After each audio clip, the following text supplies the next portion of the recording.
If you can see behind me, that Audi TT is a 2014. It's an excellent vehicle. What I'm saying, you don't need to do inspection, right? But then this is how most people buy cars, and that's nothing wrong with that. But then obviously you expect everything what is wrong with used car, because every used car has problems, right? Big or small, but have problems, and it will cost you, because you're not going to be able to negotiate the price. How can you negotiate if you don't know what's wrong with the car and what needs to be rectified? Quickly looking at the car for 5 minutes when buying a car, it's not enough, because you need to have a look at the paperwork, you need to look on a seller, you need to look on a car, you need to identify this vehicle, if the VIN numbers are matching, etc. And if you're only one and you go there, look at the vehicle, for you to establish if it's a good or bad car in sort of half an hour looking on everything, it's impossible, right? And almost 100% something gonna go wrong. But coming back to this Audi, right, it's 2014, 39,000 miles. Vehicle is in excellent condition, right?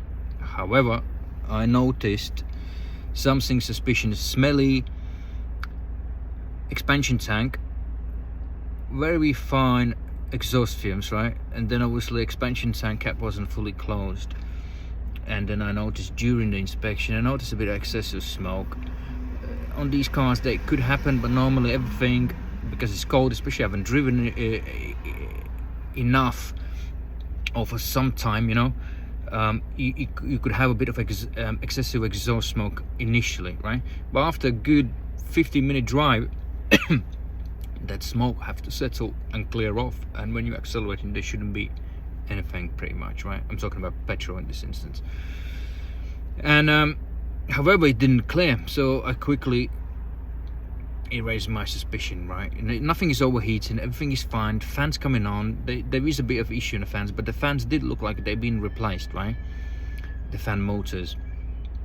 And however, when the fan activation gets 9%, it's not spinning, right? So I think it actually is the cause why the head gasket is in an early stage. So I added a liquid to check exhaust gases presence in a expansion tank, and that turned from blue to green, so it confirmed my suspicions. It had a head gasket, right? So these are the issues which doesn't happen often, but normally when you have situations where seller is selling a vehicle on behalf of something, that can be a red flag. Not always, but in my experience, as I only do in inspections, it's always the case, because sometimes somebody's hiding something, and sometimes somebody who owns the car knows these things. You'd rather give somebody else who doesn't know. For them it's easier to sell you something which is not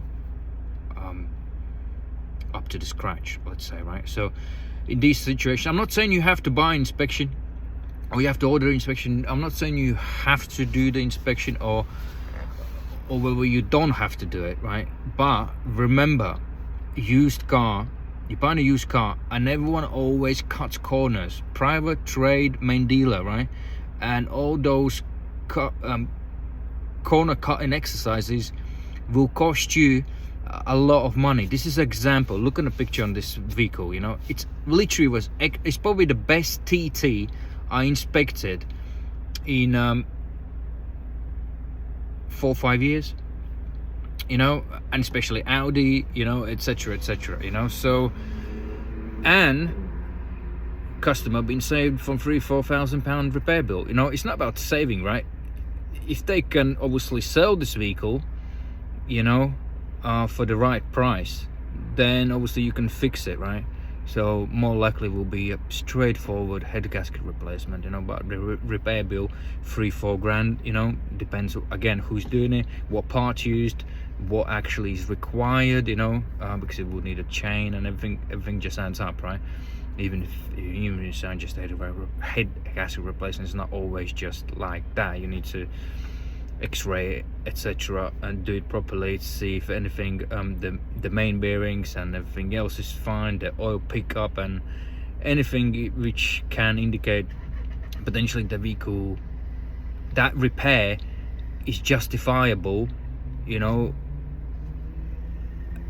including all the components within the engine are in a good condition for that head gasket replacement. That is the question, because it is 11-year-old vehicle, you know, and things could wear out which are invisible by eye only when you dismantle and start assessing required repairs and repair process and costing up the repair. I hope it helps somebody.